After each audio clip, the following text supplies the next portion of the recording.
होनी को कोई नहीं टाल सकता। एक समय की बात है। एक बहुत ही ज्ञानी पंडित था। वह अपने एक बचपन के घनिष्ठ मित्र से मिलने के लिए किसी दूसरे गांव जा रहा था, जो कि बचपन से ही गूंगा व एक पैर से अपाहिज था। उसका गांव काफी दूर था और रास्ते में कई और छोटे छोटे गांव भी पड़ते थे। पंडित अपनी धुन में चला जा रहा था कि रास्ते में उसे एक आदमी मिल गया, जो दिखने में बड़ा ही हष्टपुष्ट था। वह भी पंडित के साथ ही चलने लगा। पंडित ने सोचा कि चलो अच्छा ही है, साथ साथ चलने से रास्ता जल्दी कट जाएगा। पंडित ने उस आदमी से उसका नाम पूछा तो उस आदमी ने अपना नाम महाकाल बताया। पंडित को ये नाम बड़ा अजीब लगा, लेकिन उसने नाम के विषय में और कुछ पूछना उचित नहीं समझा। दोनों धीरे धीरे चलते रहे, तभी रास्ते में एक गांव आया। महाकाल ने पंडित से कहा, तुम आगे चलो, मुझे इस गांव में एक संदेशा देना है। मैं तुमसे आगे मिलता हूँ। ठीक है, कहकर पंडित अपनी धुन में चलता रहा। तभी एक भैंसे ने एक आदमी को मार दिया और जैसे ही भैंसे ने आदमी को मारा, लगभग तुरंत ही महाकाल वापस पंडित के पास पहुंच गया। चलते चलते दोनों एक दूसरे गांव के बाहर पहुंचे, जहां एक छोटा सा मंदिर था। ठहरने की व्यवस्था ठीक लग रही थी और क्योंकि पंडित के मित्र का गांव अभी काफी दूर था, साथ ही रात्रि होने वाली थी, सो पंडित ने कहा, रात्रि होने वाली है, पूरा दिन चले हैं, थकावट भी बहुत हो चुकी है, इसलिए आज की रात हम इसी मंदिर में रुक जाते हैं। भूख भी लगी है, सो भोजन भी कर लेते हैं और थोड़ा विश्राम करके सुबह फिर से प्रस्थान करेंगे। महाकाल ने जवाब दिया, ठीक है, लेकिन मुझे इस गांव में किसी को कुछ सामान देना है, सो मैं देकर आता हूँ। तब तक तुम भोजन कर लो, मैं बाद में खा लूंगा। और इतना कहकर वह चला गया, लेकिन उसके जाते ही कुछ देर बाद उस गांव से धुआं उठना शुरू हुआ और धीरे धीरे पूरे गांव में आग लग गई थी। पंडित को आश्चर्य हुआ। उसने मन ही मन सोचा कि जहां भी ये महाकाल जाता है, वहां किसी न किसी तरह की हानि क्यों हो जाती है, जरूर कुछ गड़बड़ है। लेकिन उसने महाकाल से रात्रि में इस बात का कोई जिक्र नहीं किया। सुबह दोनों ने फिर से अपने गंतव्य की ओर चलना शुरू किया। कुछ देर बाद एक और गांव आया और महाकाल ने फिर से पंडित से कहा कि पंडित जी, आप आगे चलें, मुझे इस गांव में भी कुछ काम है, सो मैं आपसे आगे मिलता हूँ। इतना कहकर महाकाल जाने लगा, लेकिन इस बार पंडित आगे नहीं बढ़ा, बल्कि खड़े होकर महाकाल को देखता रहा कि वह कहाँ जाता है और करता क्या है। तभी लोगों की आवाजें सुनाई देने लगी कि एक आदमी को सांप ने डस लिया और उस व्यक्ति की मृत्यु हो गई। ठीक उसी समय महाकाल फिर से पंडित के पास पहुंच गया, लेकिन इस बार पंडित को सहन न हुआ।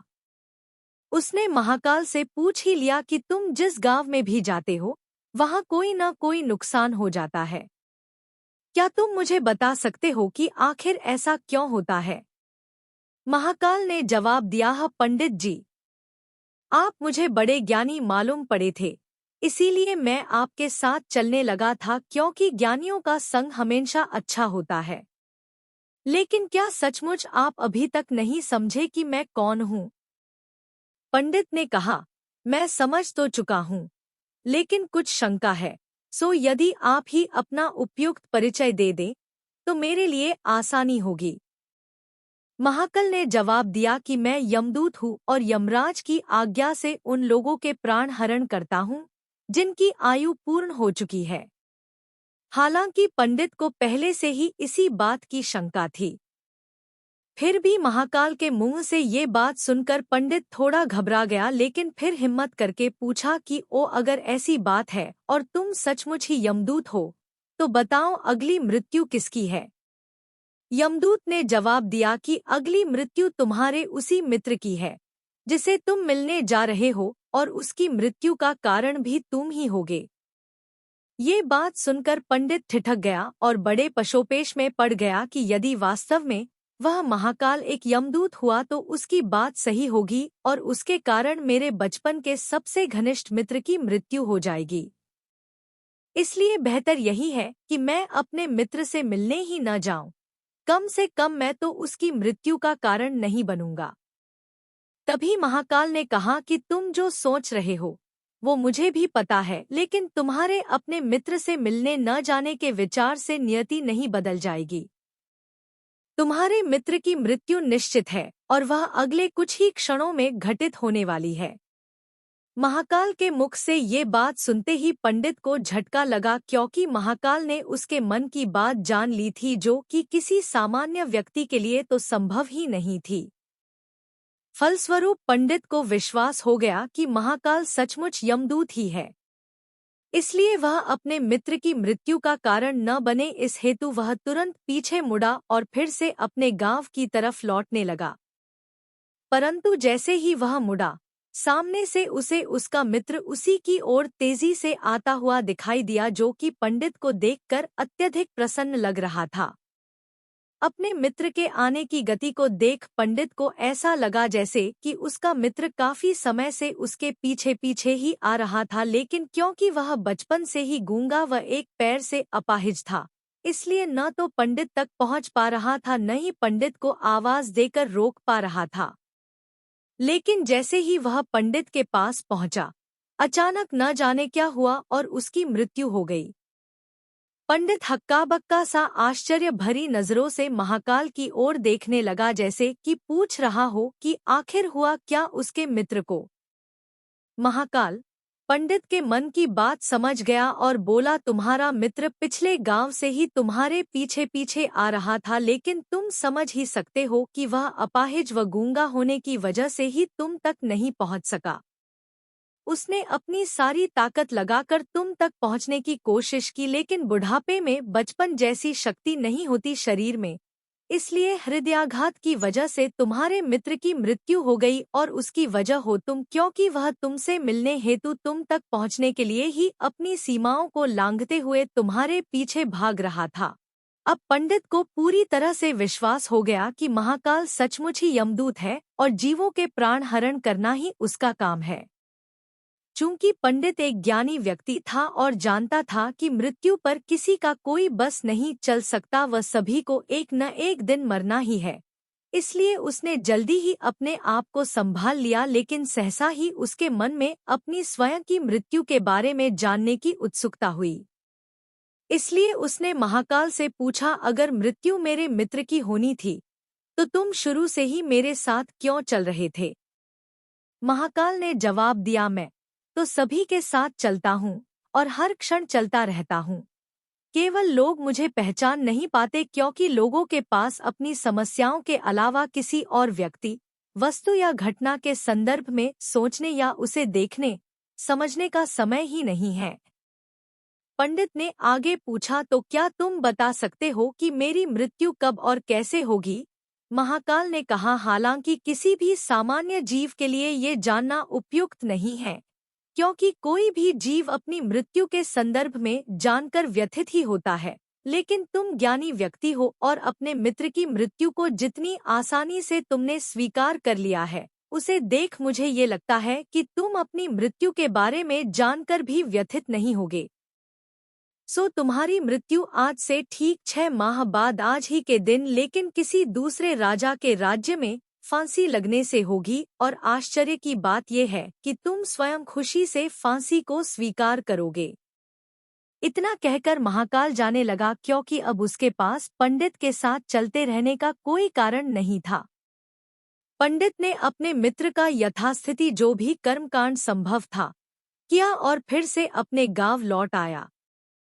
लेकिन कोई व्यक्ति चाहे जितना भी ज्ञानी क्यों न हो, अपनी मृत्यु के संदर्भ में जानने के बाद कुछ तो व्यथित होता ही है और उस मृत्यु से बचने के लिए कुछ न कुछ तो करता ही है। सो पंडित ने भी किया। क्योंकि पंडित विद्वान था, इसलिए उसकी ख्याति उसके राज्य के राजा तक थी।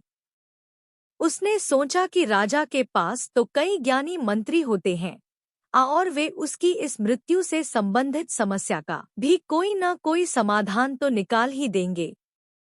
इसलिए वह पंडित राजा के दरबार में पहुंचा और राजा को सारी बात बताई। राजा ने पंडित की समस्या को अपने मंत्रियों के साथ बांटा और उनसे सलाह मांगी। अंत में सभी की सलाह से ये तय हुआ कि यदि पंडित की बात सही है तो जरूर उसकी मृत्यु 6 महीने बाद होगी, लेकिन मृत्यु तब होगी जबकि वह किसी दूसरे राज्य में जाएगा। यदि वह किसी दूसरे राज्य जाए ही न तो मृत्यु नहीं होगी। ये सलाह राजा को भी उपयुक्त लगी, सो उसने पंडित के लिए महल में ही रहने हेतु उपयुक्त व्यवस्था करवा दी। अब राजा की आज्ञा के बिना कोई भी व्यक्ति उस पंडित से नहीं मिल सकता था, लेकिन स्वयं पंडित कहीं भी आ जा सकता था ताकि उसे ये न लगे कि वह राजा की कैद में है। हालांकि वह स्वयं ही डर के मारे कहीं आता जाता नहीं था। धीरे धीरे पंडित की मृत्यु का समय नजदीक आने लगा और आखिर वह दिन भी आ गया जब पंडित की मृत्यु होनी थी। जिस दिन पंडित की मृत्यु होनी थी उससे पिछली रात पंडित डर के मारे जल्दी ही सो गया ताकि जल्दी से जल्दी वह रात और अगला दिन बीत जाए और उसकी मृत्यु टल जाए। लेकिन स्वयं पंडित को नींद में चलने की बीमारी थी और इस बीमारी के बारे में वह स्वयं भी नहीं जानता था। इसलिए राजा या किसी और से इस बीमारी का जिक्र करने अथवा किसी चिकित्सक से इस बीमारी का इलाज करवाने का तो प्रश्न ही नहीं था, क्योंकि पंडित अपनी मृत्यु को लेकर बहुत चिंतित था और नींद में चलने की बीमारी का दौरा अक्सर तभी पड़ता है जब ठीक से नींद नहीं आ रही होती। उसी रात पंडित रात को नींद में चलने का दौरा पड़ा।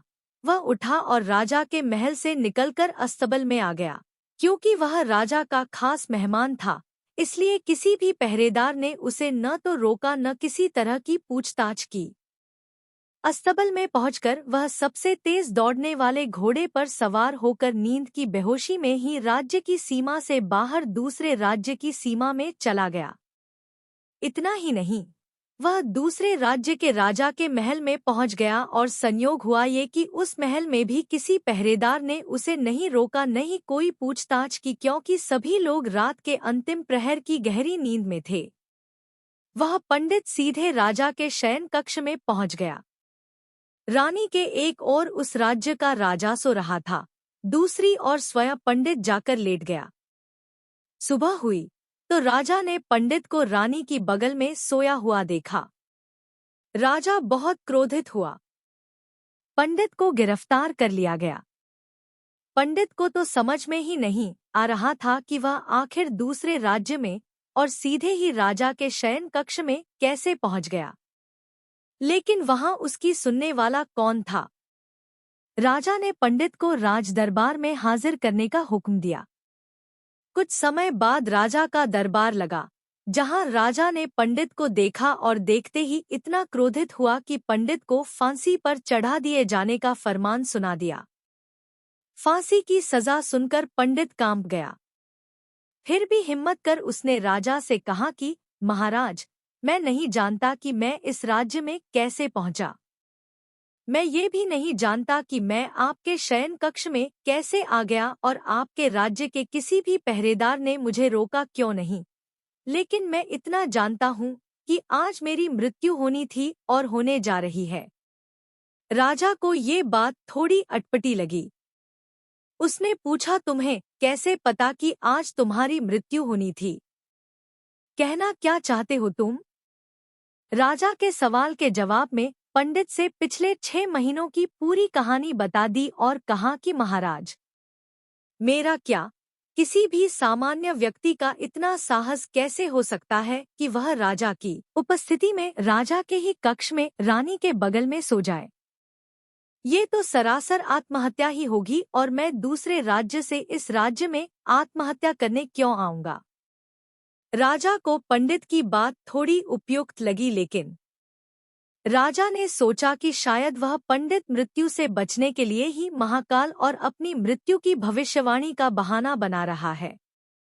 इसलिए उसने पंडित से कहा कि यदि तुम्हारी बात सत्य है और आज तुम्हारी मृत्यु का दिन है, जैसा कि महाकाल ने तुमसे कहा है, तो तुम्हारी मृत्यु का कारण मैं नहीं बनूंगा। लेकिन यदि तुम झूठ कह रहे हो तो निश्चित ही आज तुम्हारी मृत्यु का दिन है।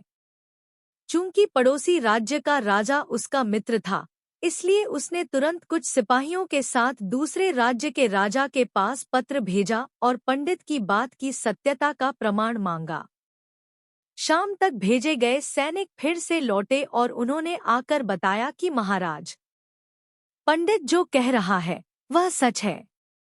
दूसरे राज्य के राजा ने पंडित को अपने महल में ही रहने की संपूर्ण व्यवस्था दे रखी थी और पिछले 6 महीने से ये पंडित राजा का मेहमान था। कल रात राजा स्वयं इससे अंतिम बार इसके शयन कक्ष में मिले थे और उसके बाद ये इस राज्य में कैसे पहुंच गया, इसकी जानकारी किसी को नहीं है। इसलिए उस राज्य के राजा के अनुसार पंडित को फांसी की सजा दिया जाना उचित नहीं है। लेकिन अब राजा के लिए एक नई समस्या आ गई, क्योंकि उसने बिना पूरी बात जाने ही पंडित को फांसी की सजा सुना दी थी। इसलिए अब यदि पंडित को फांसी न दी जाए तो राजा के कथन का अपमान हो, और यदि राजा द्वारा दी गई सजा का मान रखा जाए तो पंडित की बेवजह मृत्यु हो जाए। राजा ने अपनी इस समस्या का जिक्र अपने अन्य मंत्रियों से किया और सभी मंत्रियों ने आपस में चर्चा कर ये सुझाव दिया कि महाराज, आप पंडित को कच्चे सूत के एक धागे से फांसी लगवा दें।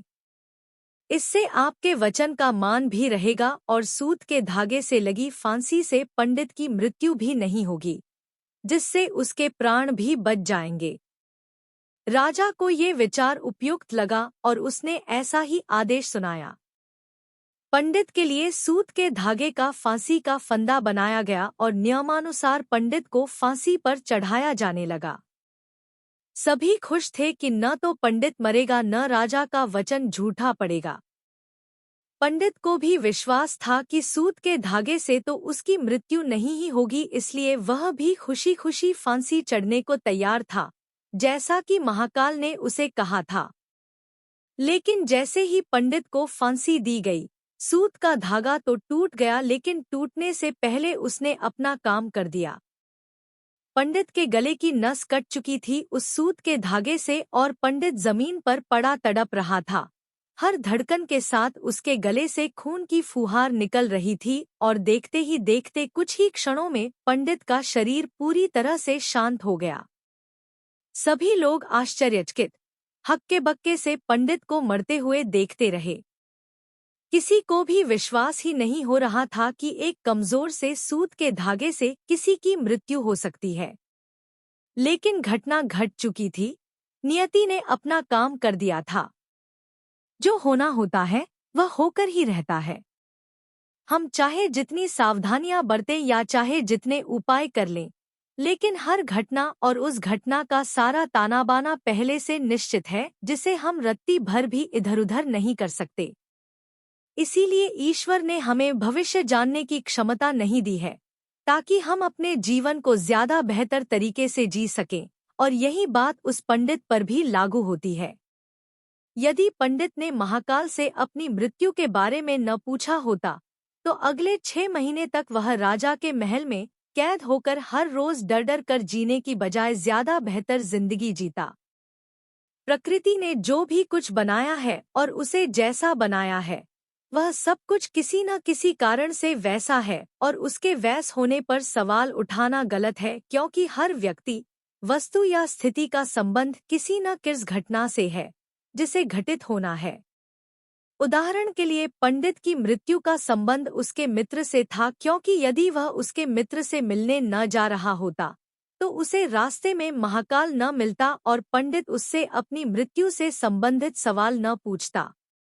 जबकि यदि पंडित अपने मित्र से मिलने न जाता और पंडित का मित्र बचपन से ही गूंगा व अपाहिज न होता, तो उसकी मृत्यु न होती, क्योंकि उस स्थिति में वह अपने मित्र को पीछे से आवाज देकर रोक सकता था। यानी बचपन से प्रकृति ने उसे जय अपंगता दी थी, उसका संबंध उसकी मृत्यु से था। इसी तरह से पंडित को नींद में चलने की बीमारी है, इस बात का पता यदि स्वयं पंडित को पहले से होता तो वह इस बात का जिक्र राजा से जरूर करता। परिणामस्वरूप वह राजा के महल से निकलता तो कोई न कोई पहरेदार उसे जरूर रोक लेता, अथवा राजा ने कुछ ऐसी व्यवस्था जरूर की होती ताकि पंडित नींद में उठकर कहीं न जा सके।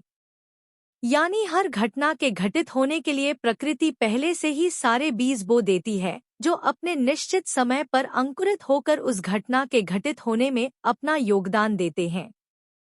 इसलिए प्रकृति से लड़ने का कोई मतलब नहीं है, क्योंकि हमें नहीं पता कि किस घटना के घटित होने के लिए कौन कौन से कारण होंगे और उन कारणों से संबंधित बीज कब, कहाँ और कैसे बोए गए हैं। और इसी को हम सरल शब्दों में भाग्य कहते हैं। जय श्री कृष्ण।